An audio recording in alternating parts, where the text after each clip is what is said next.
ॐ नमः सिद्धेभ्यः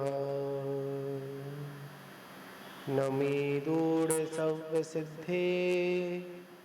झाड़ोत्तम खब देह देह संसारे दस दस दो दोणा जिड़े दस दो अड़ोपे हणम बुक्षे नमो अरिहंताणम नमो सिद्धाणम नमो आयर्याणम नमो वज्रायाणम नमो लोहे सवसाउणम। बोलिए आदिनाथ भगवान की, महावीर भगवान की, आचार्य श्री कुंद देव स्वामी की, आचार्य श्री आदिसागर महावीर कीर्ति विमल सागर जी महाराज की, परम पूज्य आचार्य श्री तपस्वी सम्राट आचार्य गुरुदेव सन्मत सागर जी गुरु महाराज की, परम पूज्य परंपराचार्य श्री 108 श्री सौभाग्य सागर जी गुरु महाराज की, अहिंसा मही विश्व धर्म की।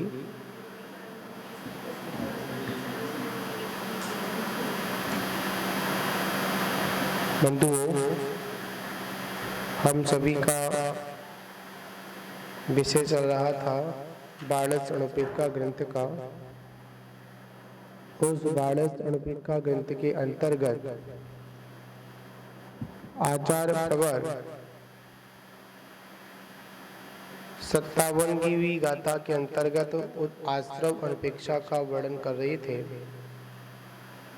तो उसी आश्रम अणुपेक्षा के बारे में हम सब लोग भी समझने का प्रयास कर रहे थे। तो यहाँ पर गाथा का पाठ, उसके बाद आगे का विषयापन प्रारंभ करेंगे। मिच्छत अविरमणम कसाय जोगा या आसवा होंती फड़ चौत्री भेदा सम्मम परिकितदा समाये।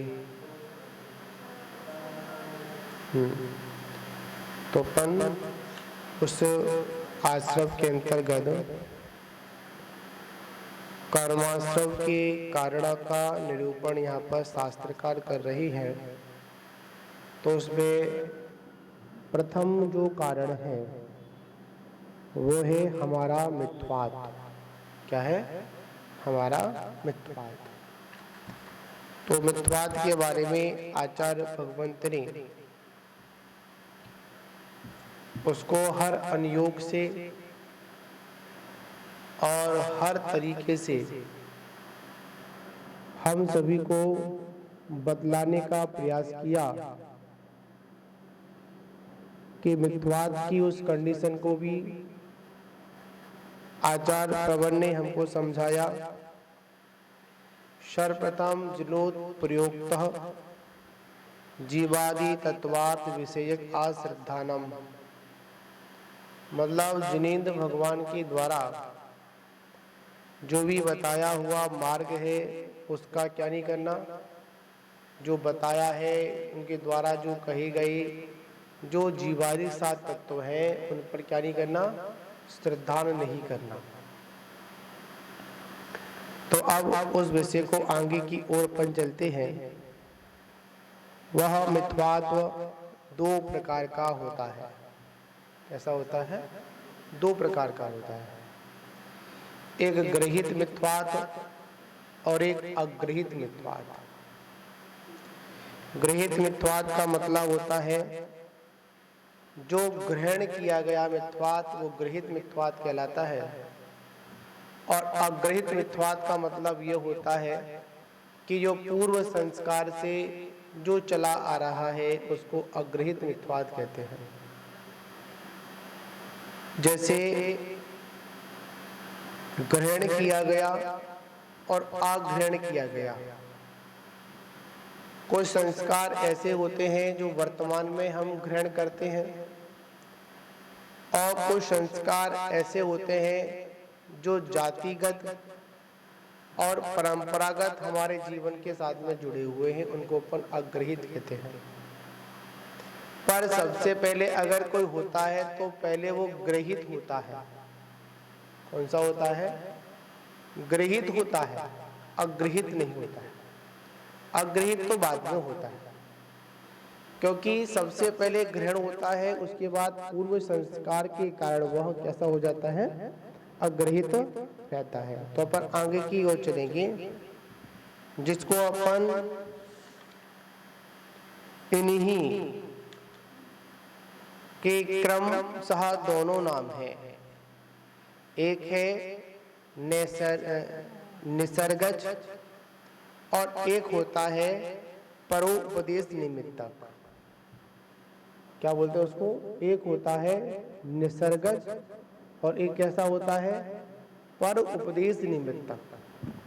मतलब एक तो निसर्गज में स्वयं ही होता है, कैसे होता है?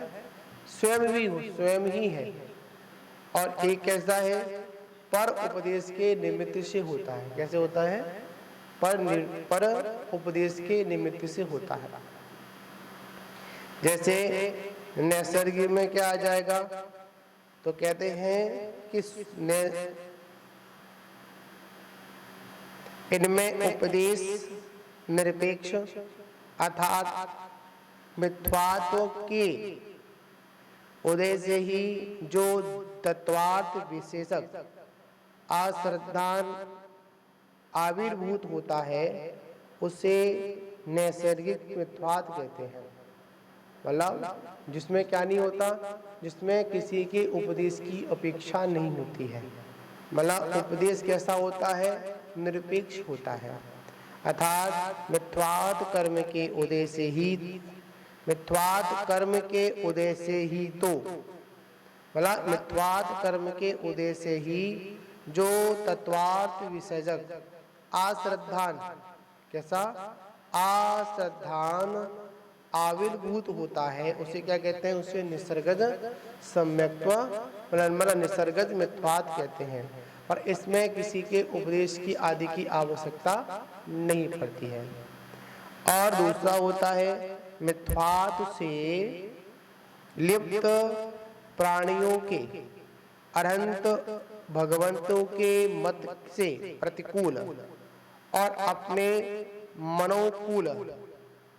मनो अनुकूल परोपदेश निमित्त गृहित मिथ्यात्व है।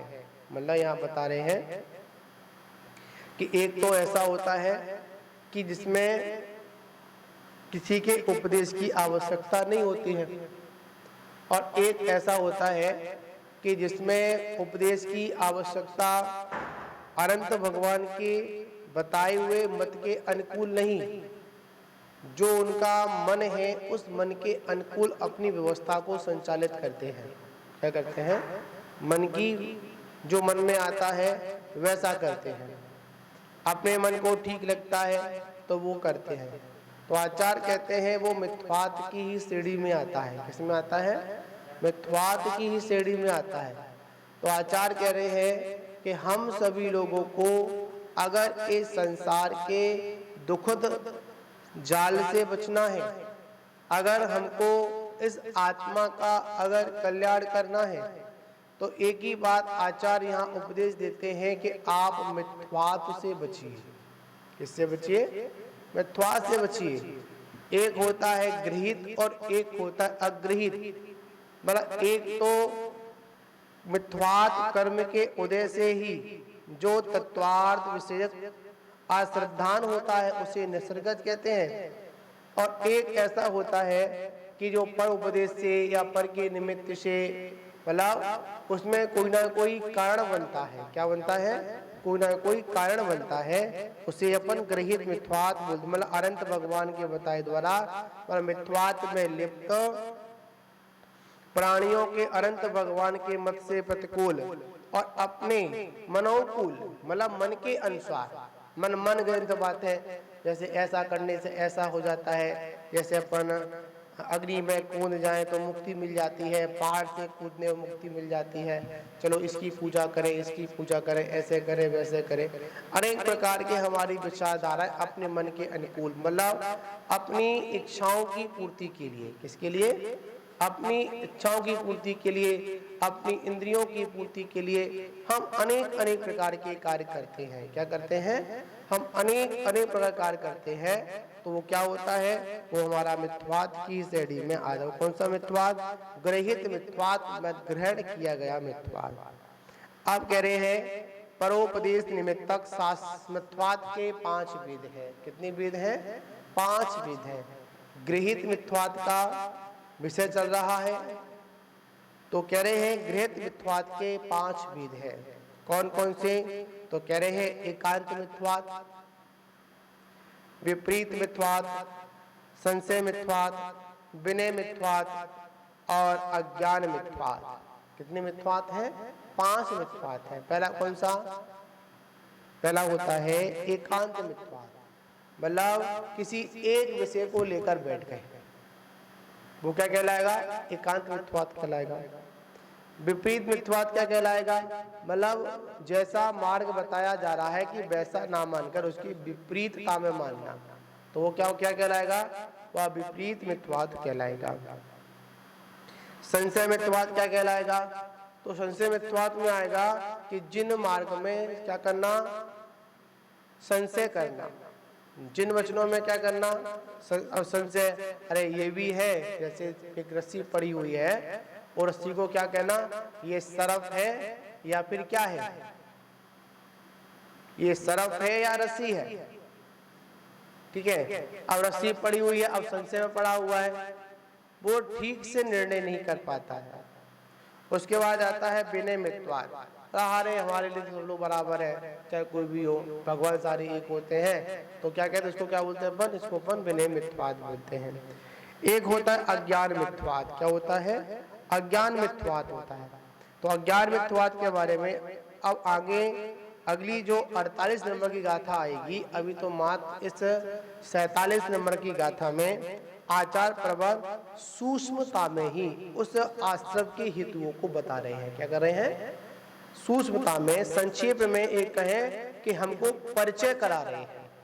मतलब ये 47 नंबर की गाथा कैसी है? ये मात्र आश्रम के, कर्माश्रम के जो कारणभूत हैं उनकी क्या संक्षेप में क्या परिभाषा बता रहे हैं, और विस्तार से जो 48 नंबर की गाथा होगी इसमें अपन मिथ्वाद आदि के बारे में और विस्तार से समझेंगे। तो परिचय भी अंत। अब अगली विषय में एक आया था अविरमणम पंच, मतलब अविरमणम पंच, मतलब अव्रत 5 प्रकार के हैं। कितने प्रकार के हैं? अव्रत 5 प्रकार के होते हैं। तो अव्रत 5 प्रकार के होते हैं, तो अव्रत का स्वरूप क्या है? अब कह रहे अव्रत ही पंचविधा भवति अव्रतः कहा, तो यहाँ पर उच्चते, मतलब अब उच्चारण करते हैं, मतलब बतलाते हैं। क्या बतलाते हैं? तो कह रहे हैं अव्यंतरे निज परमात्म स्वरूप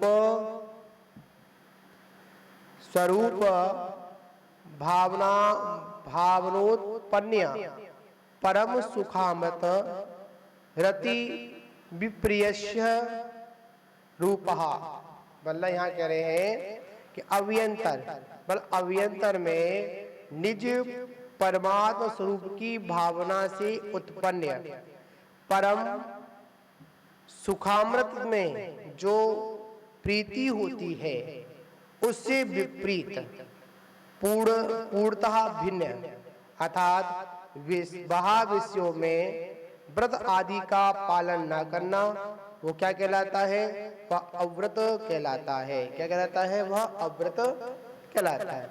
मतलब यहाँ पर बता रहे अंतरंग में, जो अंतरंग में निज परमात्म स्वरूप की भावना में, भावना से जो उत्पन्न जो सुख होता है उससे प्रीति ना होना। क्या ना होना? प्रीति होना व्रत है, और प्रीति ना होना इसकी विपरीत क्या हो जाएगा? आप मतलब अप्रीति हो जाएगा।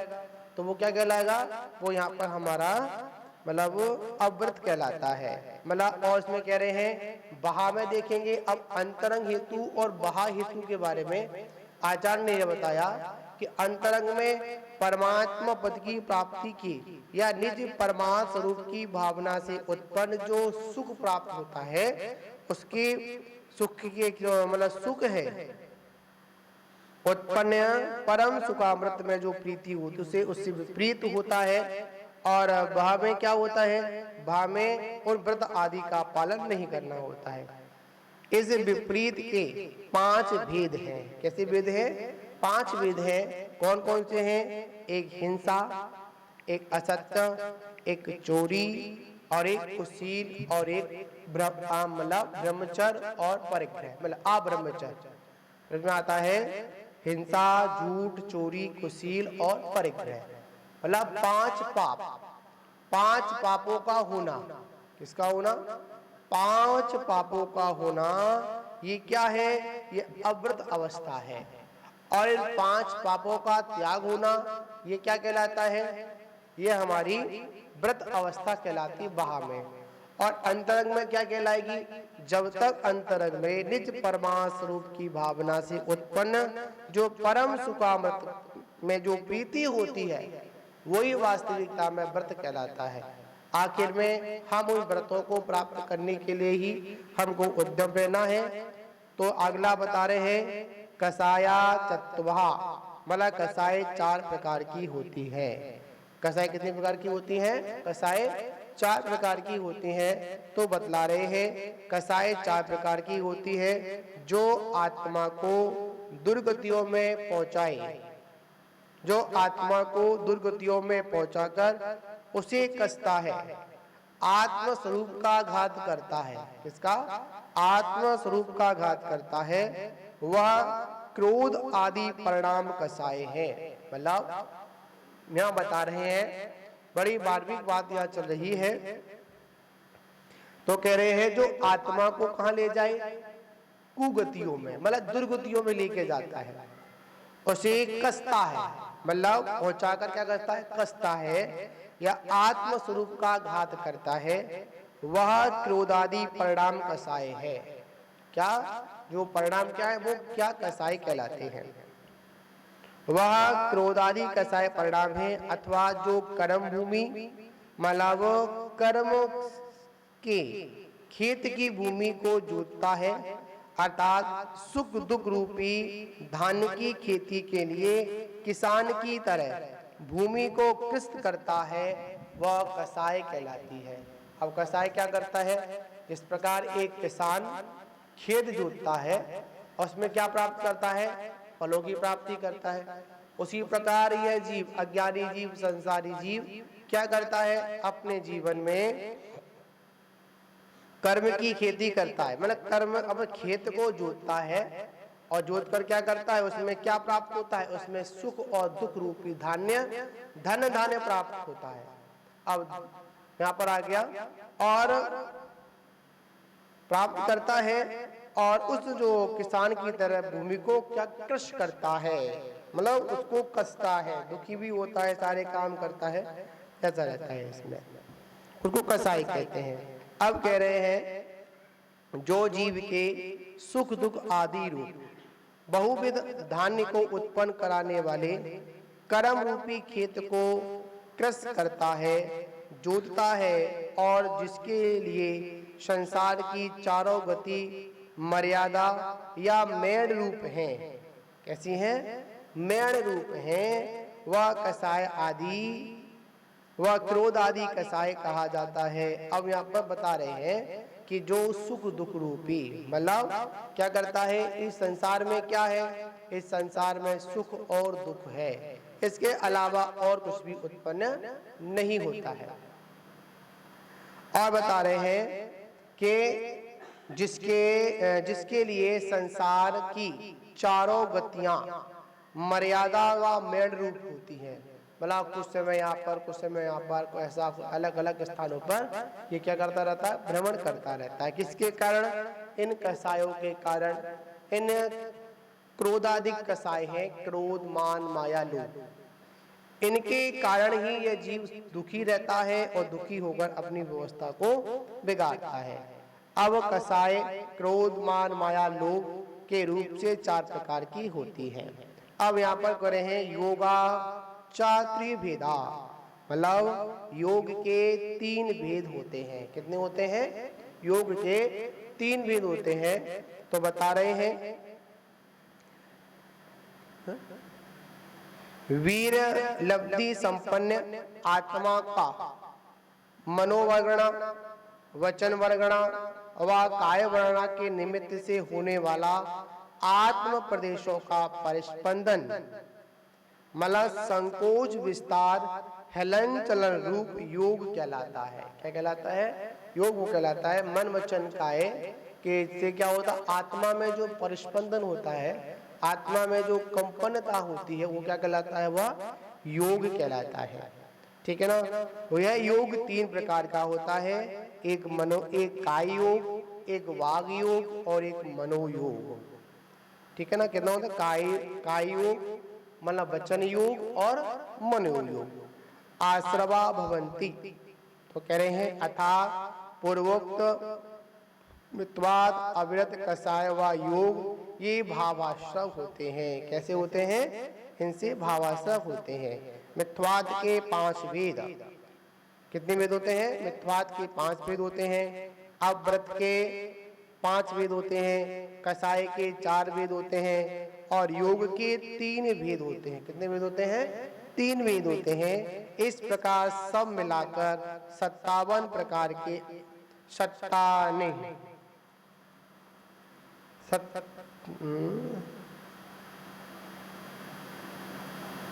इस प्रकार 17 प्रकार के, कितने प्रकार के?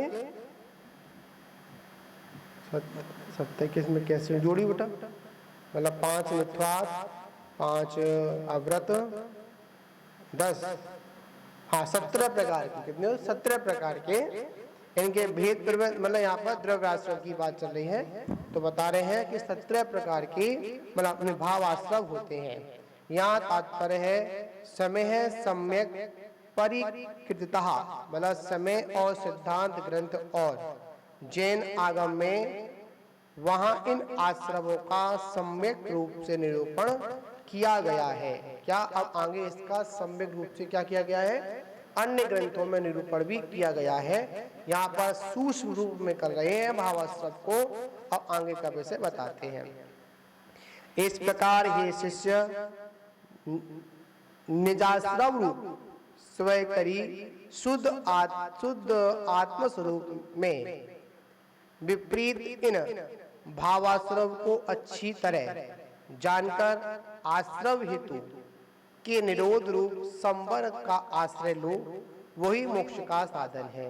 मोक्ष का साधन क्या है? अगर आपको निशाश्रव होना है तो शुद्धात्मा से जो विपरीत जो द्रव्याश्रव को अच्छी तरह जानकर मतलब जो कर्म के आने के द्वार है उनको अच्छी तरह से जानकर क्या करें? आप निरोध पूर्वक मतलब आश्रव के निरोध पूर्वक क्या करें? मतलब आश्रव के निरोध रूप संवर को आश्रय लो, वही मोक्ष का कारण है, वही मोक्ष का साधक है। भावाश्रव के परिज्ञान कराने के लिए मतलब भावाश्रव के परिज्ञान कराने के लिए सार्थकता यही है कि उन का परिहार करो और जो संवर निजात्मक मोक्ष मार्ग का आश्रय लो। क्या बता रहे हैं? किसका आश्रय लो? तो यह बता रहे हैं कि हमको संवर और निर्जरा का आश्रय लेना है, ना कि हमको संवर का आश्रय लेना है। संवर से क्या होगा? संवर से कर्म का बंध होगा, इसके अलावा और कुछ भी नहीं होगा। तो इसी बात को आचार्य ने बताया। अब यहाँ पर अगली 48 नंबर की गाथा में आचार्य परमेष्ठी यहाँ पर बताएंगे अमिथ्वात के 5 वेद और अव्रत के 5 वेदों का निरूपण अगली गाथा में यहाँ करेंगे। तो उसका वर्णन अपन फिर करेंगे। आज इतना ही रखेंगे क्योंकि आचार्य जी का प्रवचन भी हम सभी लोगों को सुनना है। जय बोलो महावीर भगवान की जय।